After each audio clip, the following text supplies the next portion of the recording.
कि अगर ईवीएम रही तो 2024 में लोकतंत्र नहीं बचेगा।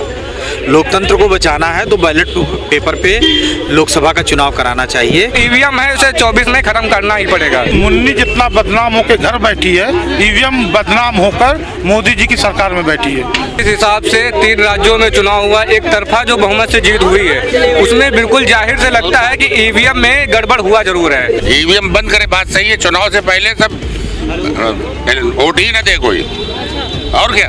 जिस चीज में हमें शक है उस पर वोट क्यों डाले। 2024 का चुनाव लोकसभा का, उसको बैलेट पेपर सही होना चाहिए और होगा, ये 100% होगा। विपक्ष जो है उठाएगा, अगर नहीं उठाएगा तो उसका परिणाम जो है लोकतंत्र जो है खत्म करने का पूरा प्रयास किया जा रहा है।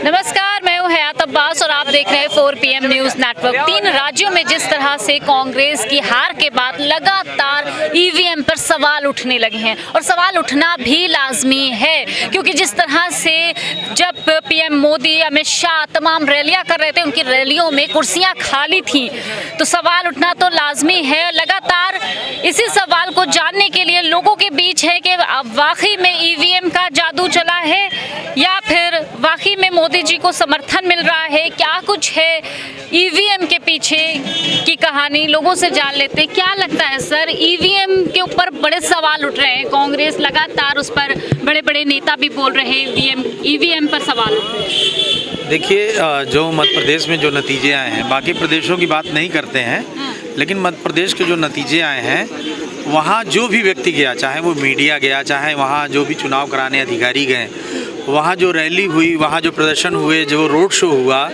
वो पूरी तरह से कांग्रेस के पक्ष में था। हर तरफ लग रहा था कि कांग्रेस जीत रही है। तो सर, ये रिजल्ट बदल क्यों गए अचानक? अब वही है ना, यही तो आरोप है कि भाई जो नतीजों में हेरफेर हुआ है और वो कैसे हो सकता है। तो ईवीएम पे सवाल उठ रहे हैं और ये जनता के भी मन में आ गया है कि अगर ईवीएम रही तो 2024 में लोकतंत्र नहीं बचेगा। लोकतंत्र को बचाना है तो बैलेट पेपर पे लोकसभा का चुनाव कराना चाहिए। तो सर, भाजपा की तरफ से ये भी तो कहा जा रहा है कि ये लोग हार जाते हैं तो तुरंत ईवीएम पर सवाल उठाने लगते हैं। तेलंगाना में जीत गए, उस पर ईवीएम पे बात नहीं करते। देखिए, यही तो है कि तेलंगाना में कांग्रेस जीती है, वहाँ पे भाजपा का कहीं स्कोप नहीं था, इसलिए भाजपा ने वहाँ पे ईवीएम जैसी जादूगरी नहीं की। इन्होंने ईवीएम की जादूगरी वहीं की जहाँ पे ये चुनाव लड़ते हैं और जहाँ इन्हें संभावना थी कि यहाँ हम बुरी तरह से हारेंगे, वहाँ इन्होंने, कहने का मतलब ये है कि ईवीएम पूरी तरह से नहीं हैक किया जाता है या जो भी उसमें छेड़छाड़ होती है, हर सीट पे, हर बूथ पे नहीं किया जाता है। कुछ सीटों पे और उन सीटों के कुछ निश्चित बूथ पे ईवीएम की सेटिंग होती है और ये शंका है और इस पे ध्यान देना चाहिए। रही बात की ईवीएम पूरे विश्व में, चूँकि एक लोकतंत्र का मामला है और जन जन के अधिकार का मामला है, लोकतंत्र के ही माध्यम से जनता के अधिकारों की पूर्ति होती है। अगर इसमें चीटिंग होगी, इसमें धोखाधड़ी होगी तो जनता के अधिकारों के साथ छल होगा। इसलिए एक ही कारण बताया जाता है ईवीएम को हटाने का, न हटाने के लिए, कि भाई समय ज़्यादा लगेगा। अमेरिका जैसे विकसित देशों में, जर्मनी में, फ्रांस में, जापान में, वहाँ समय की चिंता नहीं है, जो हमसे बहुत आगे हैं, जहाँ बुलेट ट्रेन चल रही है, जहाँ एक एक मिनट की वैल्यू है, वहाँ व्यक्ति समय का महत्व समझता है। यहाँ देखिए, हम लोग आपस में डिबेट कर रहे हैं, यहाँ लोग फुर्सत से हैं, लेकिन अमेरिका में किसी के पास फुर्सत नहीं है, वहाँ पे ईवीएम पे चुनाव नहीं होते। हाँ, बड़ा सवाल तो यही है। अब आप अब हिंदुस्तान में आ जाइए। ऐसा नहीं है कि हिंदुस्तान में पूरी तरह से ईवीएम आ गया है। यहाँ पंचायत के चुनाव जो है वो बैलेट पेपर पे होते हैं। क्या दिक्कत है? 3 घंटे की गिनती अगर 3 दिन में हो जाएगी, क्या दिक्कत है?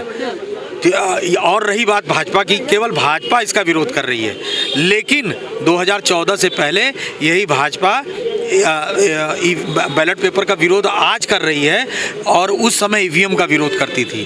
तो 2014 से पहले ईवीएम का विरोध ठीक था भाजपा के लिए, आज जो है बात दूसरी हो रही है। 24 के इलेक्शन भी अब करीब हैं, अगर इसी तरह ईवीएम बीच में आता रहेगा तो क्या लगता है, संभावनाएं क्या हैं? देखिए, हमारा ये मानना है, मैं कांग्रेस पार्टी से होने के बावजूद भी मैं जनता के बीच में खड़ा हूं और मैं चाहता हूं कि जनतंत्र मजबूत हो। 75 साल बीत चुके हैं, लोकतंत्र मजबूत हो। अमेरिका की आज़ादी 200 वर्ष से ऊपर की है, वहाँ पे बैलेट पेपर से चुनाव हो सकते हैं। हम 75 वर्ष अभी हमारी आज़ादी को हुए हैं, हम क्यों नहीं बैलेट पेपर से चुनाव करा सकते हैं? सबसे सर्वोपरि लोकतंत्र में जनता होती है और जनता के अधिकार होते हैं और जनता के अधिकार उनको मिले, जनता का हक उद्योगपतियों के हाथ में न चला जाए, इसके लिए ज़रूरी है कि लोकतंत्र में पूरी आस्था बनी रहे। और संभव है कि वो बैलेट से ही संभव हो सकता है, ईवीएम से संभव नहीं हो सकता है। ईवीएम में चोरी की संभावनाएं ज़्यादा हैं। ऐसा नहीं कि बैलेट पेपर में धोखाधड़ी और चोरी नहीं हो सकती है, लेकिन उसमें निगाहें ज़्यादा रहती हैं, उसमें चोरी की संभावनाएं कम रहती हैं। जर्मनी जैसे देशों में ईवीएम जो है असंवैधानिक है, हमारे देश में इसको संवैधानिकता नहीं मिली हुई है। इंडिया गठबंधन की आज जो मीटिंग हुई है, लेकिन उसमें अखिलेश यादव और तमाम और भी बड़े नेता नहीं शामिल हुए। क्या लगता है 24 से पहले गठबंधन टूट जाएगा? नहीं, गठबंधन टूटेगा नहीं। 17 को लालू प्रसाद ने कहा है कि फिर से होगा। रहा ईवीएम की बात कर रहे थे, ईवीएम किसी भी विकासशील देश में नहीं है। ब्रिटेन, इंग्लैंड, जापान सब ने खड़ा, क्यों? पारदर्शिता की बात आती है तो ईवीएम हटा दिया। अभी 2 केस आया है। 4 दिन पहले अनिल हैं एक, उन्होंने ये बता दिया कि बीजेपी को 93,000 वोट पड़ेगा, कांग्रेस को 77,000 वोट पड़ेगा, 8,000 अन्य को वोट पड़ेगा। और जो बैलेट पेपर है, वीवीपैट, ये सब निकालने के बाद जितना वीवीपैट में आ रहा है उसका भी 9 से 27 वो भी बता दिया 4 दिन पहले। हम अब ये बता सकते हैं कि 5,000 से हम जीतेंगे, 10,000 में जीतेंगे, ये तो माना जाता है, पर एग्जैक्टली पूरा फिगर बता दिया और 4 दिन पहले ये बात हो रही है। अभी 15,000 एप्लीकेशन गए हैं सुप्रीम कोर्ट में MP के लिए, और वो अभी सुप्रीम कोर्ट में CGI को रिकमेंड किए हैं कि अब आप इस पर सुनवाई करिए। 15,000, क्योंकि आप ये बताइए, लाल जी हैं BSP के नेता, उनका खुद का वोट नहीं पड़ा। अब ये बताइए, उनके गांव में वो प्रत्याशी हैं BSP के, उन्होंने वोट डाला और जब वोट खुला तो उनके पास 0 वोट था, मतलब उनका, उनके परिवार का कोई वोट ही नहीं है। तो ये एक संदेह क्रिएट करता है। कांग्रेस को उसको पहले बोलना चाहिए था, अब जब इलेक्शन आ गया उसके बाद नहीं बोलना चाहिए। तो अभी भी 24 बहुत करीब है। 24 में देखिए, ये इंडिया जीतना है। फिर से मैं बता रहा हूँ आपको, 9 लाख वोट ज़्यादा है हम लोग के पास। 40% का खाली अकेला कांग्रेस ने लड़ाई लड़ी है, तो 40% शेयर आ रहा है। तो जब इंडिया आएगी साथ में तो बीजेपी को हालत खराब हो जाएगी। इसमें ममता आएगी, अखिलेश आएगी, सब आएगी। क्या वाकई में ईवीएम जिम्मेदार है हार की? देखिए, मुन्नी जितना बदनाम होकर घर बैठी है, ईवीएम बदनाम होकर मोदी जी की सरकार में बैठी है। ईवीएम पे लगातार सवाल उठ रहा है, कांग्रेस सरकार से उठ रहा है, बीजेपी की सरकार से नहीं उठ रहा। लेकिन ईवीएम का मुद्दा ये पॉलिटिकल पार्टी चुनाव बाद क्यों उठाती है, चुनाव से पहले एकजुट होकर क्यों नहीं चुनाव आयोग में जाती? मेरा सवाल बीजेपी से नहीं है, विपक्षी दलों से है। यूनाइट होकर क्यों नहीं चुनाव आयोग के पास जाती ईवीएम के खिलाफ? चुनाव हारने के बाद अब ईवीएम को दोषी बनाते हैं। जनता जानती है। ईवीएम बंद करे, ईवीएम बंद करे, बात सही है। चुनाव से पहले सब वोट ही ना दे कोई, और क्या? जिस चीज में हमें शक है उसमें वोट क्यों डाले? अच्छा, आपको लगता है कि ईवीएम जिम्मेदार है? 100% लगता है।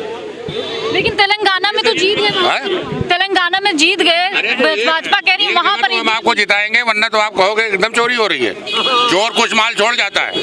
बात समझ में आई। उन्होंने कहा एक जगह तो उनको जिताएंगे ना, नहीं तो पब्लिक कहेगी अरे चोरी का चोर खुद सामने आ जाएगा। इसलिए तेलंगाना उनको जिता दिए जाओ। अच्छा, इसीलिए तेलंगाना जिता? हाँ, इसीलिए जिता है। उनको चाहिए था मध्य प्रदेश, राजस्थान, छत्तीसगढ़, उनको तेलंगाना से मतलब नहीं, इसलिए कि साउथ में साउथ इंडियन बीजेपी वाले को जो है अच्छा नहीं समझते हैं, इसलिए उसको छोड़ के वहाँ धांधली का नाम ही नहीं लिए।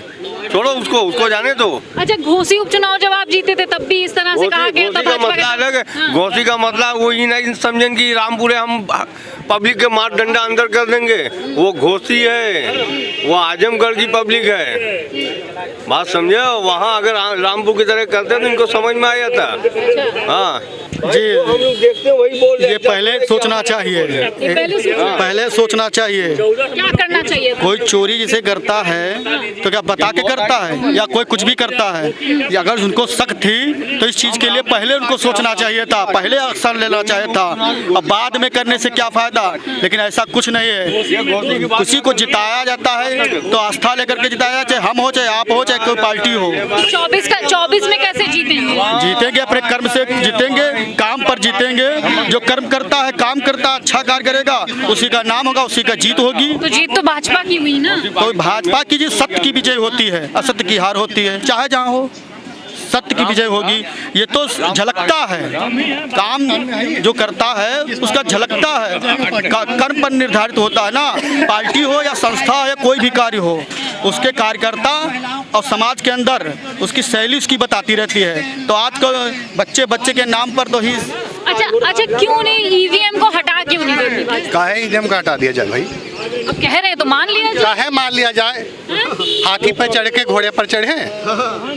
सब देश आगे जा रहा है, वो मिसाइल बना रहा है, आप कह रहे हैं कि आप पिस्टल बनाइए। काहे हटा दिया जाए? नहीं, अब सारे दल एक होकर कह रहे हैं तो हटा दिया जाए। किसी के बाप का है हिंदुस्तान? दुनिया में ये इधर बात जैसे सब जैसे स्कूल थे, प्राइवेट हो गए, कितना विकास हुआ। सरकारी स्कूल, जितने प्राइवेट स्कूल पढ़ रहे हैं, जो भी हुआ, पढ़ते हैं लोग, आगे बढ़ते हैं, विकास करते हैं। मेरे ग्राम पंचायत में ना तो सरकारी प्राइमरी स्कूल है, ना कोई हॉस्पिटल है। मेरे गांव में कोई सरकारी सुविधा नहीं है। आजमगढ़ जिले का लालगंज विधानसभा का दौना ग्राम सभा है मेरा। यहाँ के उनका विधायक नकम्मा है तो क्या करें हम? मैं आपको आजमगढ़ में तो हमेशा का विधायक नकम्मा है। सपा रहे या बसपा रहे या भाजपा रहे या कांग्रेस रहे, लेकिन जन सुविधाएं जनता को मिलना चाहिए। मेरे गांव में प्राइमरी स्कूल नहीं है ग्राम सभा में। आवास योजना तो प्रधानमंत्री जी की है। मेरे गांव में कोई योजना नहीं है गवर्नमेंट। मैं आपको बता दूं, कल के अमर उजाला अखबार में छपा हुआ है कि परिषदीय स्कूल जो लखनऊ जिले में 65 हैं, जो शहर के अंदर हैं, उसमें अस्थायी टीचरें नहीं हैं। और मैं बता दूं, ये मैं नहीं कह रहा हूँ, ये वर्तमान सरकार की कल के अखबार में है। लखनऊ के लखनऊ के 65% स्कूल में अस्थायी टीचर ही नहीं है।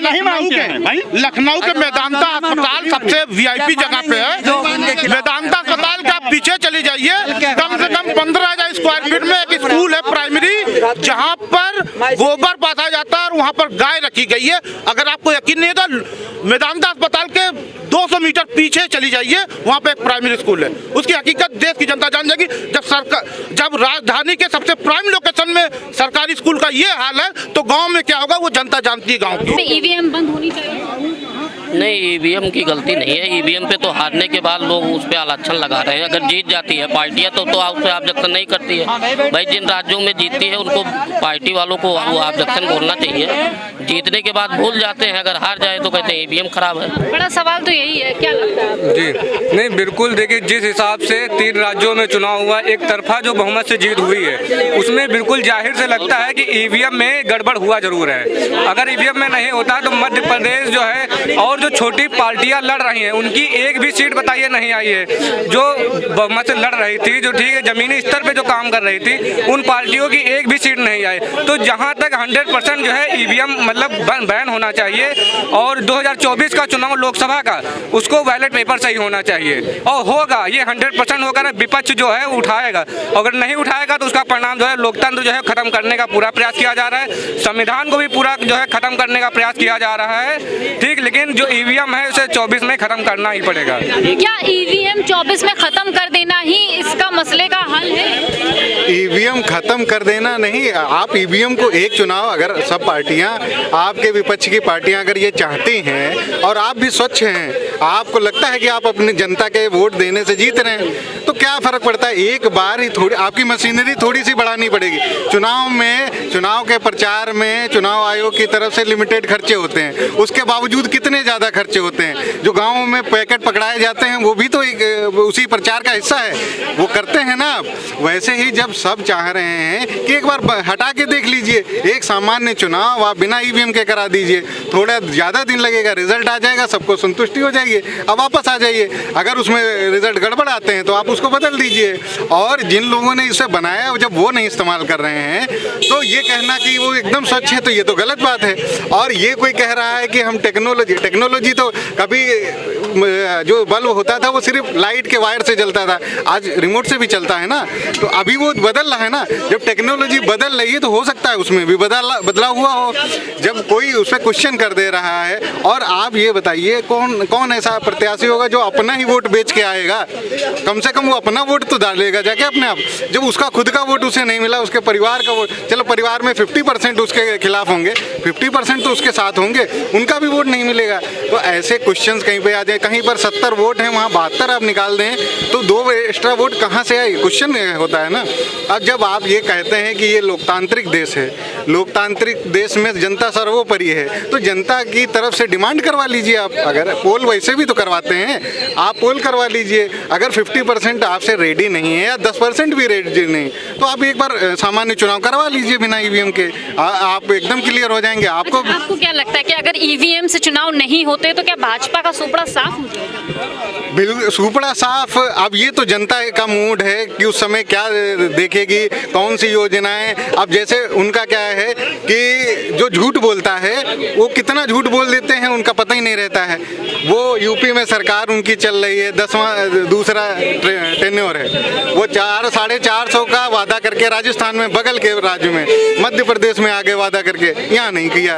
तो ये तो सब जनता देख ही रही है ना, जो सुन रहे हैं, जो चलिए उस लालच में आ गए। उसके बाद आप क्या करते हैं, चुनाव के पहले ही आपको दीदियाँ याद आती हैं और एक साथ उनको कैश दे देते हैं। ये भी तो एक तरीके का वोट परचेज करने हुआ ना, कि आपने 1200 रुपये ट्रांसफर कर दिए। ये क्यों? लेकिन अगर दूसरी पार्टियां करती हैं तो मोदी जी उसको रेवड़ी बोल देते हैं। दूसरे लोग रेवड़ी करते हैं। नहीं, आपको भी ये पता है ना कि ये स्टेट ऑफ वेलफेयर की इकोनॉमी है, तो इस इकोनॉमी में आप जनता को कुछ नहीं देंगे तब तक वो आपको, आपकी तरफ तो आएगी नहीं, उसको क्या मतलब है। और जो काम करना है वो तो आपकी सरकारी मशीनरी करती है। तो ईवीएम को लेकर लगातार जनता के बीच काफी आक्रोश है, क्योंकि जनता का मानना है कि कहीं ना कहीं ईवीएम से धांधली हुई है और इस पर रोक लगाया जाए। और वो दिन दूर नहीं है जब सड़कों पे शायद पब्लिक उतरे और ईवीएम को बैन करने की मांग रखे। कैमरा पर्सन सत्यनारायण के साथ मैं हयात अब्बास, 4PM न्यूज़।